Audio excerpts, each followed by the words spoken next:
यार आप देख रहे हैं द बिहार टॉप। मैं हूं आदेशपुरी। बीपीएससी टीआरई 3 यानी कि तीसरे चरण की परीक्षा काफ़ी विवादित हो गई है। और आपको बता दें कि ईओयू और बीपीएससी के बीच में एक तरह से कहा जाए तो भले ही सामने ना आया हो, लेकिन द्वंद्व की स्थिति बन गई है। द्वंद्व की स्थिति बनने की ये कारण है कि ईओयू को पहले गोपनीय सूचना मिली, जिसके आधार पर हजारीबाग में छापेमारी की गई और 270 से अधिक अभ्यर्थियों को गिरफ्तार किया गया। और उनसे जो साक्ष्य मिले ईओयू को, उसके हवाले से प्रेस नोट जारी करके ये कहा गया कि बीपीएससी के पेपर जो हैं वो परीक्षा माफियाओं के हाथ एग्ज़ाम होने से पहले लग गए थे, क्योंकि क्वेश्चन का जब मिलान किया गया तो हूबहू था। लेकिन आज के समाचार पत्रों में ये महत्वपूर्ण खबर दी गई है कि क्वेश्चन जो है वो छपने से पहले ही लीक किया है। यानी कि क्वेश्चन जब तैयार होकर प्रिंटिंग प्रेस वाले को जब दिया जाता है, इसके दो कंडीशन हो सकते हैं। या तो प्रिंटिंग प्रेस में छपने से पहले वहाँ से कोई गायब कर दिया है, या फिर बीपीएससी के अंदर से कोई जो है वो परीक्षा माफिया को ये क्वेश्चन दिया है। क्योंकि बीपीएससी ने, आपको बता दें कि 2022 में ये लागू किया कि उनके हर एक क्वेश्चन पेपर पर एक बार कोड होता है।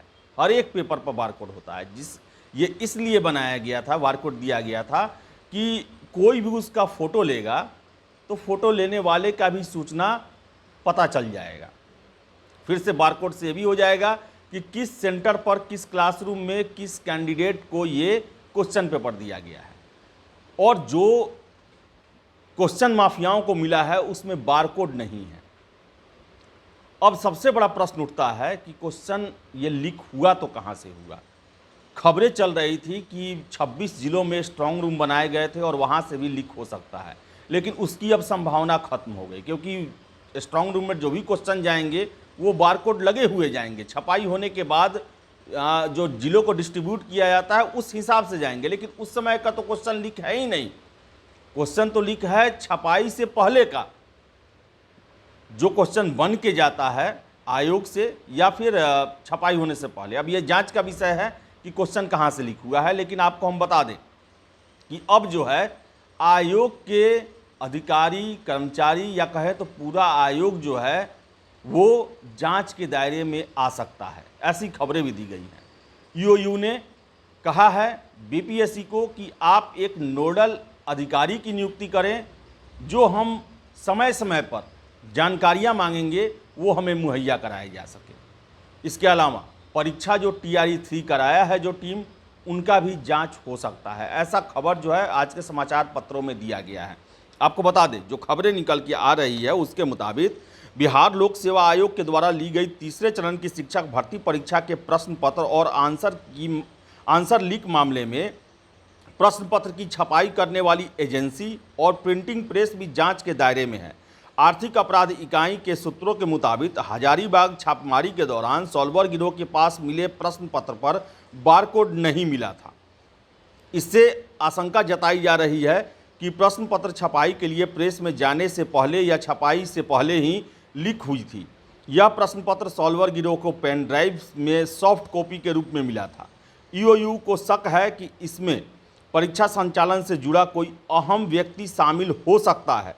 परीक्षा के प्रश्न पत्र की छपाई करने वाली एजेंसी और प्रिंटिंग प्रेस भी जांच के दायरे में है। सूत्रों के मुताबिक ईओयू ने परीक्षा से जुड़ी जानकारी लेने के लिए बीपीएससी को एक नोडल पदाधिकारी तय करने को कहा है। इसके अलावा परीक्षा संचालन से जुड़े अहम पदाधिकारियों की जानकारी भी मांगी है। परीक्षा संचालन से जुड़े कंप्यूटर व अन्य उपकरण को यथास्थिति रखते हुए सील करने को कहा गया है। आवश्यकता पड़ने पर ईओयू इनकी जांच कर सकता है। ईओयू सूत्रों के अनुसार अभी परीक्षा संचालन से जुड़ा हर व्यक्ति और एजेंसी जांच के दायरे में है। बीपीएससी से भी आवश्यकता अनुसार परीक्षा संचालन से जुड़ी जानकारी मांगी जाएगी। परीक्षा संचालन में किनकी क्या भूमिका है, प्रश्न पत्र की जानकारी किन किन लोगों के पास थी, यह सारी जानकारी ईओयू एकत्र कर रही है। तो आपको हम बता दें कि परीक्षा संचालन से संबंधित जो भी डॉक्यूमेंट्स हैं, कंप्यूटर हैं और जो भी कर्मचारी अधिकारी लगे हुए हैं वो सारे जांच के दायरे में हैं। और हो ना हो, आपको हम बता दें कि बहुत जल्द ईओयू की टीम जो है वो बीपीएससी दफ्तर के अंदर भी पहुँचे और वहाँ पर भी परीक्षा से संबंधित कागजातों की जांच की जा सकती है और जो भी परीक्षा से संबंधित अधिकारी कर्मचारी होंगे उनसे भी पूछताछ की जा सकती है। तो कहने का मतलब है कि ये बहुत बड़ा षड्यंत्र की तरफ इशारा कर रहा है ये पूरा मामला, क्योंकि आप भी सोचिए कि क्वेश्चन छपने के बाद क्वेश्चन गड़बड़ हो तो माना जा सकता है कि हाँ उसके बाद जो है जो माफिया जो है वो क्वेश्चन छपने के बाद सेंटर पे आने से पहले या उसके स्ट्रांग रूम में कुछ खेल कर सकते हैं, लेकिन क्वेश्चन जो पेन ड्राइव में मिला उस पर बार कोड ही नहीं था, यानी कि क्वेश्चन छपाई से पहले गायब हुआ था। और ऐसे में हो सकता है कि प्रिंटिंग प्रेस पहुंचने से पहले जो है उसे गड़बड़ कर दिया गया हो, उसे गायब कर दिया गया हो, उससे कॉपी बना लिया गया हो, या फिर जो छात्र नेता दिलीप के द्वारा हमेशा ये बातें कही जा रही हैं कि आयोग के अंदर से ही गड़बड़ी की संभावना ज़्यादा है, कर्मचारियों और अधिकारियों पर उंगली उठाया जा रहा है। और भी जो एक्सपर्ट हैं उनका यही कहना है कि बिना इनसाइडर के, यानी कि बिना बीपीएससी के किसी के मिली भगत के इतना बड़ा कांड नहीं हो सकता। और बिना बार कोड का प्रश्न पत्र, अब सारा शक का सुई जो है वो छपाई से पहले, यानी कि बीपीएससी से लेकर छपाई तक जाने तक जो है वो सिकुड़ कर आ गया है और यहीं पर लीकेज करने वाला कोई या तो अधिकारी हो, कर्मचारी हो या कोई भी हो, वो यहीं पर है। अब देखने वाली बात है कि ईओयू जो है आगे क्या तफ्तीश में आगे बढ़ पाती है, क्या उनको लीड मिल पाता है, लेकिन इतना तय है कि इसमें बीपीएससी के या फिर उससे जुड़े हुए किसी व्यक्ति का संलिप्तता से अब इनकार नहीं किया जा सकता है। तो देखिए जांच में आगे कहां तक बढ़ पाती है और कौन कौन से लोग इसमें पकड़े जाते हैं। फिलहाल इस वीडियो में इतना ही। वीडियो पसंद आए लाइक शेयर करें, हमारे चैनल द बिहार टॉप को सब्सक्राइब जरूर कर लें। धन्यवाद।